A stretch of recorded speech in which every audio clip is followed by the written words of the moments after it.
सुप्रभात। सुप्रभात। अब हम गीता के चौथे अध्याय के 28वें श्लोक से अध्ययन प्रारंभ करते हैं। 28वें श्लोक में यहाँ पर जो यज्ञ के प्रकार हैं, जैसे द्रव्य यज्ञ, तप यज्ञ, योग यज्ञ, इनका यहाँ पर कथन किया गया है।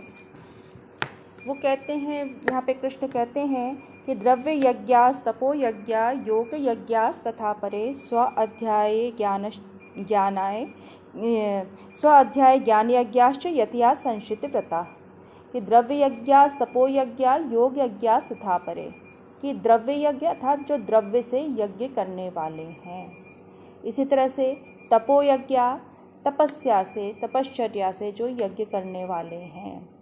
योग यज्ञ योग से यज्ञ करने वाले हैं, अर्थात जो योग कहा गया, यहाँ पे हमें ध्यान योग से हम इसका तात्पर्य ले सकते हैं। योग के भी अलग अलग प्रकार हैं, क्योंकि आगे ज्ञान योग की बात कही जा रही है, ज्ञान यज्ञ की बात कही जा रही है, तो इसलिए यहाँ पे ध्यान योग से तात्पर्य लेते हैं कि ध्यान योग से यज्ञ करने वाले हैं। स्वाध्याय अर्थात स्वाध्ययन करने वाले हैं, जिसे पंच महायज्ञ में ऋषि यज्ञ के नाम से हम जानते हैं। तो वहाँ पर जो कुछ भी हमने पढ़ा है, अर्थात वेदाध्ययन जो है वो स्वाध्याय कि हम अपनी शिक्षा पूर्ण करने के पश्चात भी निरंतर स्वाध्याय में प्रवृत्त रहते हैं। जो कुछ भी हमने पढ़ा है उसका निरंतर हम चिंतन करते रहते हैं, क्योंकि हमने देखा है, अनुभव के आधार पर हम कह सकते हैं कि जैसे जैसे व्यक्ति की अवस्था बढ़ती है उसके अनुभव का विस्तार होता जाता है और जीवन के बहुत सारी जो पहलू हैं, पक्ष हैं, जो शास्त्र हैं, उनका भी नए नए अर्थ हमारे सामने प्रकट होते चले जाते हैं। तो इसलिए स्वाध्याय अत्यंत आवश्यक है, क्योंकि व्यक्ति अलग अलग अवस्थाओं में उसकी जो चिंतन की प्रवृत्ति है उसमें नए आयाम खुलते हैं।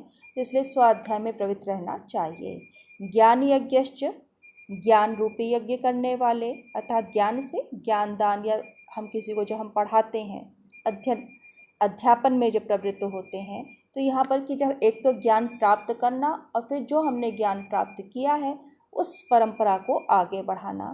तो इस प्रकार से ज्ञान यज्ञ करने वाले, ज्ञान से यज्ञ करने वाले, यतयः जो यति हैं, नियमों का पालन करने वाले हैं, ऐसे संशित व्रतः वे जो पुरुष हैं वो कठोर नियमों का पालन करने वाले होते हैं, अर्थात वो सब प्रकार से जो भी शास्त्र में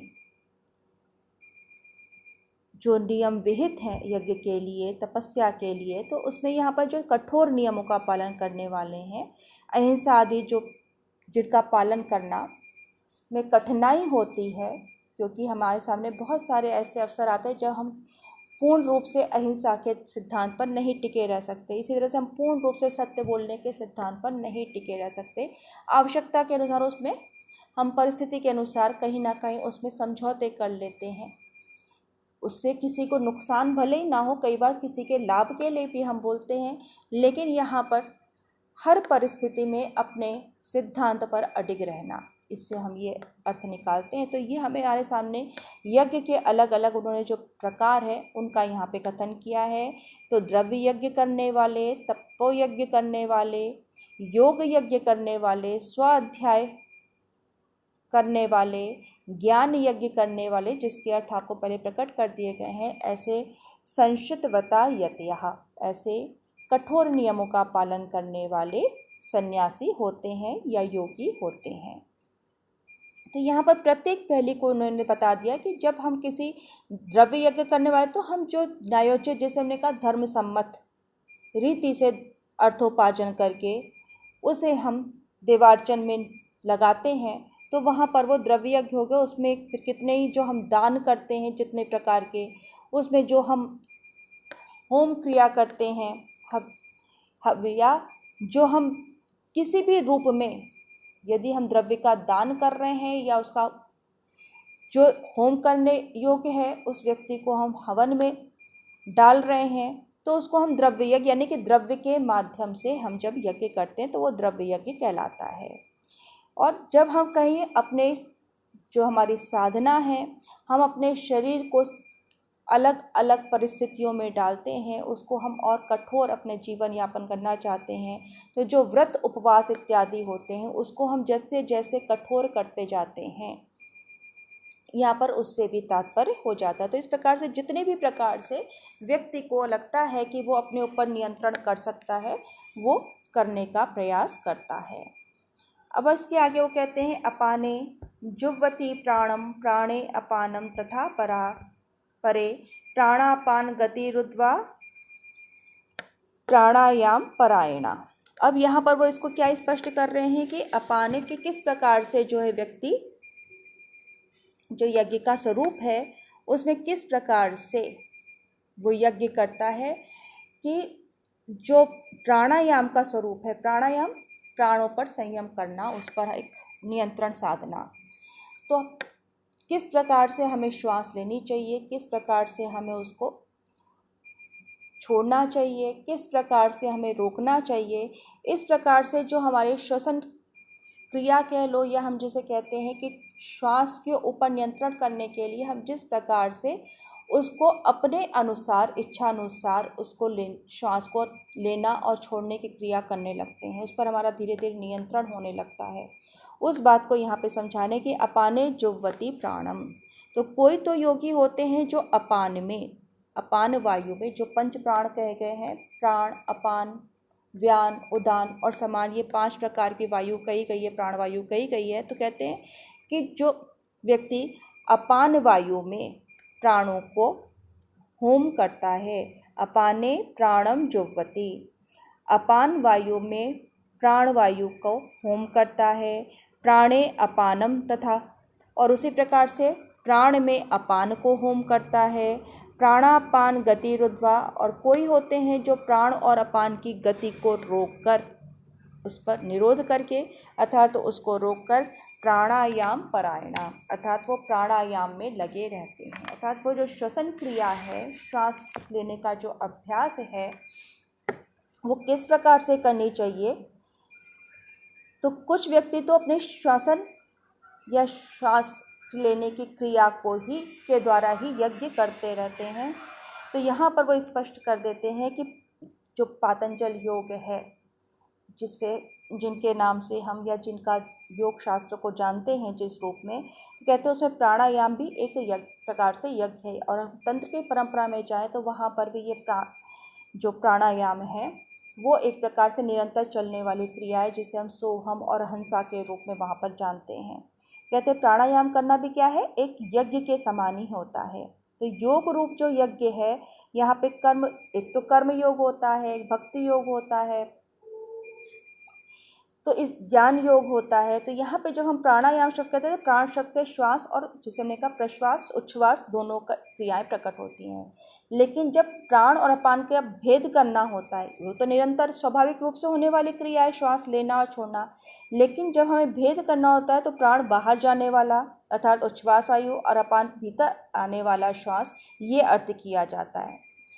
अब इसके बाद वो कहते हैं कि ये ध्यान रखना चाहिए कि प्राण और अपान का जो प्रचलित अर्थ भिन्न है, यानी कि प्राण जो हम श्वास ले रहे हैं और अपान जो श्वास छोड़ रहे हैं। यहाँ पर जब हम बात करते हैं तो छांदोपनिषद में शांकर भाष्य जो है उस पर वो कहते हैं कि जब हम श्वास छोड़ रहे हैं वो प्राण है, और जो अंदर लेने वाला है उसको हम अपान कहते हैं। तो इस प्रकार से एक जो सामान्य जो प्रक्रिया हम जानते हैं उससे ये भिन्न हो जाता है। तो प्राण और अपान, यानी कि एक में इसको जो हम कहते हैं कि प्राण में अपान को होम कर रहा है और अपान में प्राण को होम कर रहा है।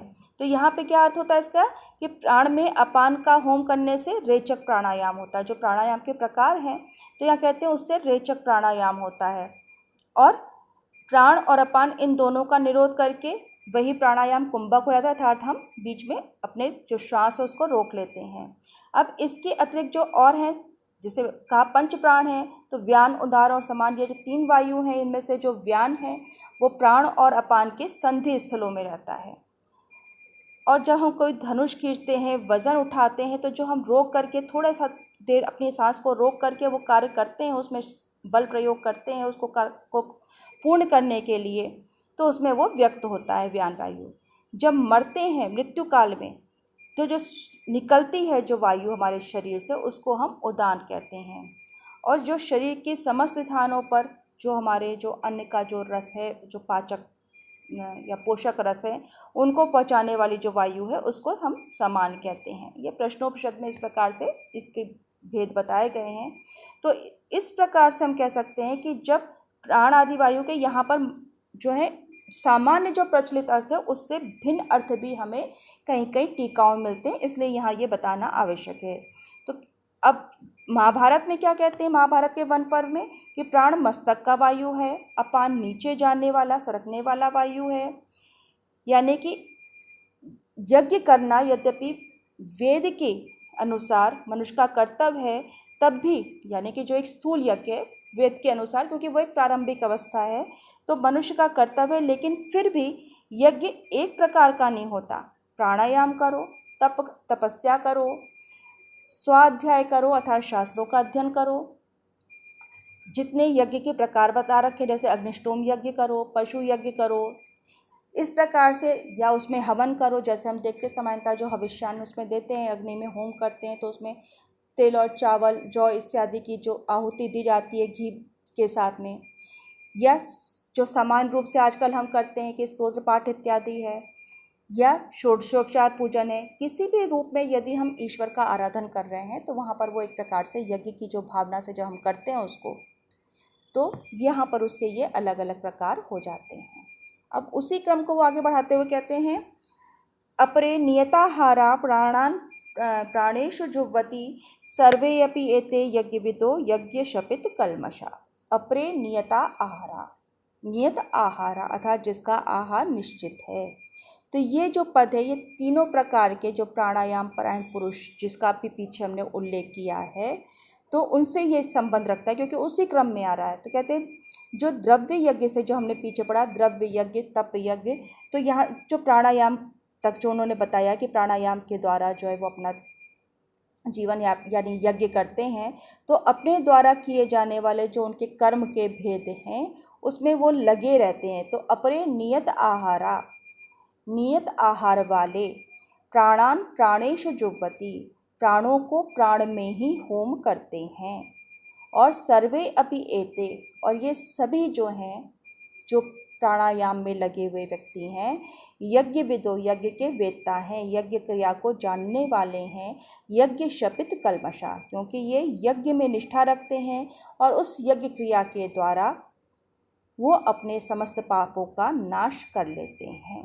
तो जो कुछ अन्य आहारों का जो नियमन करके प्राणों का प्राणवायु में होम करते हैं, ऐसे देह और अपनी जो उनकी इंद्रिय के व्यापार हैं उस पर वो नियंत्रण प्राप्त करते हैं, उनको क्रमशः उस पर अपना नियंत्रण रखते हुए उसकी जो प्रवृत्ति है उसको समाप्त करते हैं, उसके व्यापार को रोकते हैं। तो ये तपस्या कही जाती है, इसी को हम तपोयज्ञ कहते हैं। तो यहाँ पर ये सभी प्रकार के किसी भी प्रकार से यदि वो व्यक्ति यज्ञ कर्म कर रहा था, जिसका हमने भी उल्लेख किया है वो यज्ञ ही है, यजन क्रिया करता है, तो ये सभी यज्ञ के वेत्ता होते हैं और यज्ञ के कारण अर्थात उस यज्ञ क्रिया के द्वारा वो अपने पापों का नाश करने वाले हैं। तो यहाँ पर जब हम कहते हैं पापों का नाश करने वाले, तो यज्ञ वेत्ता, तो यानी कि उनको इस बात का अनुभूति है, वो उसका अनुभव कर रहे हैं कि किस प्रकार से इंद्रियों के व्यापार को रोक करके हम जितेंद्रिय हो सकते हैं, हम अपने विकृतियों पर विजय प्राप्त कर सकते हैं। इंद्रियों के विषयों का निरोध करने का अर्थ होता है कि हमारे जो विकार हैं उन पर हम किस प्रकार से नियंत्रण रख रहे हैं, और धीरे धीरे संस्कारित होते होते वो हमें एक प्रकार से ऊर्जा में परिवर्तित कर देते हैं। हमारे जो विकृतियां हैं उनको हम जब संस्कार उनका कर देते हैं, उनका हम अपने जो ऊर्जा है उसको चैनलाइज कर देते हैं, या हमारे अंदर की जो शक्ति है जो हमें एक प्रकार से पतन की ओर ले जाने वाली, उसी को जब हम ऊर्ध्वमुखी कर देते हैं उस ऊर्जा को, तो वो हमें क्रियाशील बना देती है। हमारे जो कर्म हैं उनके द्वारा वो हमें मोक्ष के मार्ग में प्रवृत्त कर देती है, या हम जिसे कहते हैं कि आत्मज्ञान के तरफ उन्मुख कर देती है। स्वरूप प्राप्ति या स्वरूप लाभ प्राप्त करना, इस दिशा में वो हमें उन्मुख कर देती है। तो लेकिन कौन? यज्ञ विदा, जो यज्ञ के वेदता हैं, जो इन सभी जितने भी प्रकार यहाँ पे कहे गए हैं उनके रहस्य को जानने वाले हैं और उसके अनुसार प्रयास करने वाले हैं। अब इसके बाद वो कहते हैं यज्ञ शिष्टामृत भुजो यान्ति ब्रह्म सनातनम नायम लोको अस्ति अयज्ञस्य कुतो अन्या। अब क्या कह रहे हैं कि यज्ञ शिष्टामृत भुजो, यज्ञ का जो अवशिष्ट है अर्थात यज्ञ का जब हम पूर्ण कर लेते हैं, जब हम देखते हैं कि आपने देखा होगा कि जब भी कोई हवन कार्य, जो सामान्यतः हमारे देखने में आता है कि हवन जब कार्य पूर्ण हो जाता है और उस पूर्णाहुति के पश्चात जो पुरोहित है वो यजमान को उसका जो पात्र है उसको सूंघने के लिए कहता है और उसकी राख को जो है नियत स्थलों पर लगाने की बात करता है, उसका प्राशन करने की बात करता है। तो वहाँ पर वो कह रहे हैं कि जो यज्ञ का अवशिष्ट है, यज्ञ संपादन करने के पश्चात जो बचा है वो क्या है? यज्ञ शिष्टामृत भुजो, उसके अमृत का जो भोग करने वाले हैं। यान्ति ब्रह्म सनातनम, वो उस परम ब्रह्म को प्राप्त होते हैं, उस सनातन जिसका कभी नाश नहीं होता, जो सदैव रहने वाला है। सनातन उसी को कहते हैं जो शाश्वत है। तो कहते हैं कि उस अमृत का भोग करने वाले अविनाशी ब्रह्म को प्राप्त होते हैं। ना अयम लोको अस्ति अयज्ञस्य कुतो अन्या कुरु सत्तमा। और इस प्रकार से वो कहते हैं कुरु सत्तम, कुरुओं में जो श्रेष्ठ है, हे अर्जुन आप किसी प्रकार का यज्ञ ना करने वाले को तो जब इस लोक, उसका इस लोक ये यानी कि यह लोक, जो ये लोक है जिसमें उसने जन्म लिया है, लोको वही नहीं होता, अयम लोको नास्ति, उसके लिए तो यही लोक ही नहीं है, तो फिर पर अन्य को तो जो हम परलोक की बात करते हैं वो कहाँ मिलेगा। तो यहाँ एक प्रकार से वो अर्जुन को स्पष्ट निर्देश कर रहे हैं कि तुम इस जो तुम्हें ये अवसर प्राप्त हुआ इसको यज्ञ के समान समझो, और इस यज्ञ के तत्व को जानने वाला जो व्यक्ति होता है वो सब प्रकार से उस अविनाशी पद को प्राप्त हो जाता है। कौन? यज्ञ शिष्टाशनो अमृतम, यज्ञ शिष्ट अमृत भुजो, यज्ञ से जो अवशिष्ट अमृत का जो भोक्ता है वो उस परम ब्रह्म जो सनातन है उसको प्राप्त हो जाता है। अयज्ञ से, लेकिन जो यज्ञ संपादन ही नहीं करता अर्थात क्रिया ही नहीं करता, यहाँ पे यज्ञ से तात्पर्य अगर बहुत स्थूल उसमें ले कहेंगे कर्म का संपादन ही नहीं करता है तो उसके लिए तो इस लोक का ही ठिकाना नहीं है, तो अगले लोक परलोक की बात क्या करनी।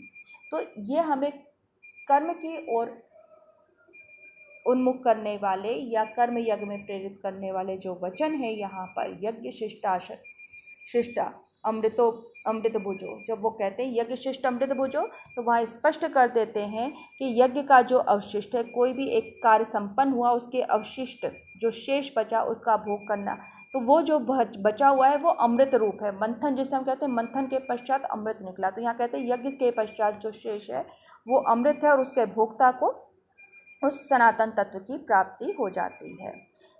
तो यहाँ पर जब हम कहते हैं कि उसके भोग से बचे हुए, तो अब अगर आप एक बार ध्यान करो कि जब फर्स्ट ईयर में हमने किरातार्जुनियों का प्रथम सर्ग पढ़ा तो वहाँ पर द्रौपदी युधिष्ठिर से कहती है कि आप जो दान करने से बचे हुए अन्न से, अतिथियों को भोजन करवाने के उपरांत उनके बचे हुए अन्न से आपका जो शरीर है वो उस सबल होता था, सुदृढ़ होता था, उसी प्रकार से आपके यश का विस्तार होता है। तो वहाँ पर उसके महत्व को बता रही है उस पंच महायज्ञ में, जिसे हम अतिथि यज्ञ कहते हैं या निर्यज्ञ कहते हैं। तो मनु का जो अनुसार है तो उस जो वचन है उसमें वो कहते हैं कि विगस या अमृत का नित्य सेवन करना चाहिए। और विगस क्या है ये कि जब अतिथि भोजन कर ले तो उसके पश्चात अवशिष्ट अन्न ग्रस्त जो है व्यक्ति है, जो घर का मुखिया है, उनको सबको खिला के, सामान्य भाषा में क्या, सबको खिला के जो बचा है उससे जो उसका जब वो भोग करता है तो वो अमृत रूप है। तो यहाँ पे वो कहते हैं उसका नित्य सेवन करना चाहिए। तो इस स्थान पर यज्ञ शेष के सेवन का महत्व कि हमने जो, अगर इसको इस रूप में समझे कि हमारा जो कर्म है हमने पूर्ण कर लिया, उसके बाद जो भी हमें अवशिष्ट रूप में मिला उसका हम भोग कर रहे हैं, या सामान्य अर्थ हम उसका ये लेते हैं। तो ये बात अधिक स्पष्ट हो जाएगी। और जो यज्ञ करता ही नहीं अर्थात कर्म में ही प्रवृत्त नहीं है तो उसके तो इहलोक का ही ठिकाना नहीं तो परलोक का क्या कहना। और वो क्या है, अब जिसको हमने ये भी कहते हैं कि जो हम पहले पढ़ा है कि जो केवल स्वयं के लिए पकाता है वो पाप का ही भोग करता है।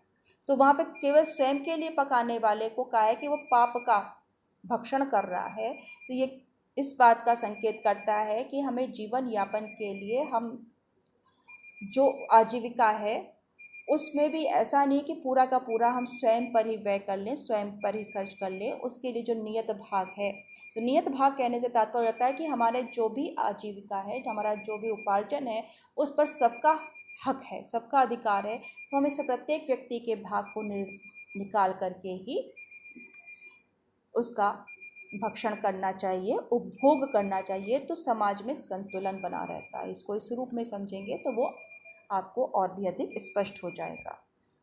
एवं बहुविधा यज्ञा विदिता ब्रह्मणो मुखे कर्मजान विद्धि तान सर्वान एवं ज्ञात्वा विमोक्षसे।